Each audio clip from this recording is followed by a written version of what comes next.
I now recognize Mr. LaLota from the great state of New York for 5 minutes.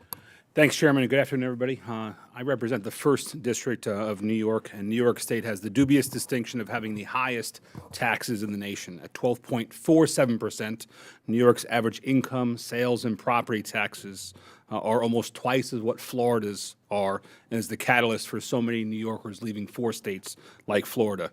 We also lead in another category. We lead in out-of-state migration. Said simply, more people leave our state than any other state in the nation. And unfortunately, President Biden's proposed tax plan would only worsen a New Yorker's tax burden and thus exacerbate my state's loss of population. The president's tax plan is riddled with policies which will further financially burden my constituents.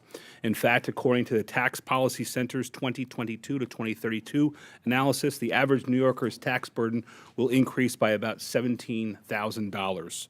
Likewise, many small businesses in my district will be negatively impacted by these new tax proposals as well.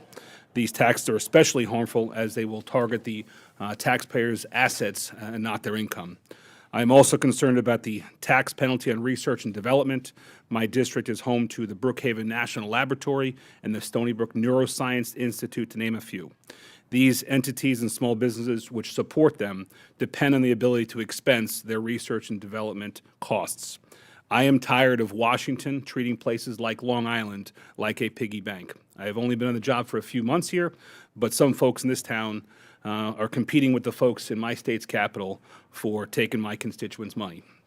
This frustration has motivated me to serve on this Small Business Committee and to ensure that we are doing our part to cap and cut taxes, to ease regulations, and where grant money exists, to ensure it gets to the right people.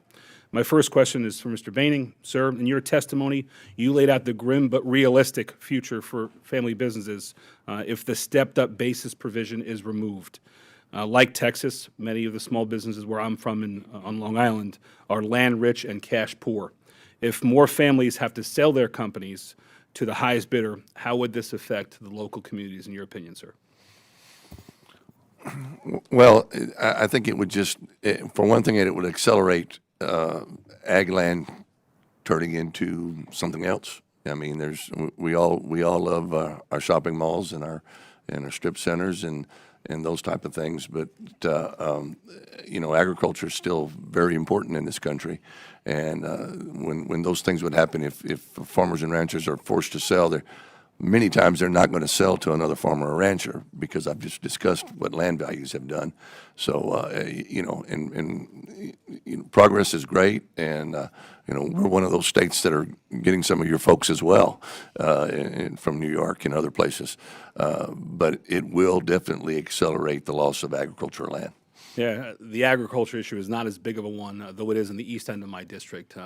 Any time a change of use of a piece of land happens in Suffolk County, where I'm from, the community often gets quite excited, rightfully so, about it. So I appreciate you turning our radar onto that. Ms. Mazinski, in your testimony, you stated the failure to restore the research and experimental expenditures provision will significantly decrease innovation in the United States and even hinder new businesses from forming here. In your opinion, how would this affect small businesses which serve entities in the community? In mine, like I mentioned earlier, the Brookhaven National Lab and higher institutions of learning like Stony Brook University. I think they're going to either have to scale back the research that they're involved in, or they're going to be doing they're going to have to let go of certain divisions altogether.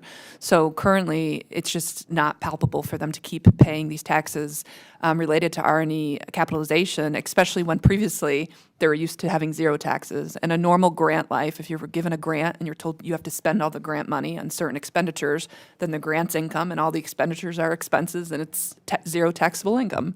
And now, by pushing that out and saying you still have to include all the income, the grant income, but you have to spread the expenses out, they're not going to be able to operate at the expansion or the growth model that they would have prior to that. Thanks. And thinking more globally, you mentioned in your statement about other nations' approach to this particular issue.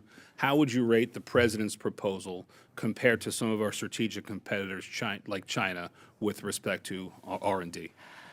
You see, most countries want the research and experimental expenditures and the patents and the intangibles in their country, because ultimately that brings an income stream in for you to actually tax even more. They're encouraging it through not only saying take the deduction, they're hyping the deduction. They're allowing you 180, 200%. And then they go even further to develop something we don't need to get into today, but patent boxes, where all the income coming in will be subject to much smaller tax rates. They want it. They're striving for it. They're going for it. They're incentivizing for it. We're doing the exact opposite. Thank you very much. I yield, Chairman.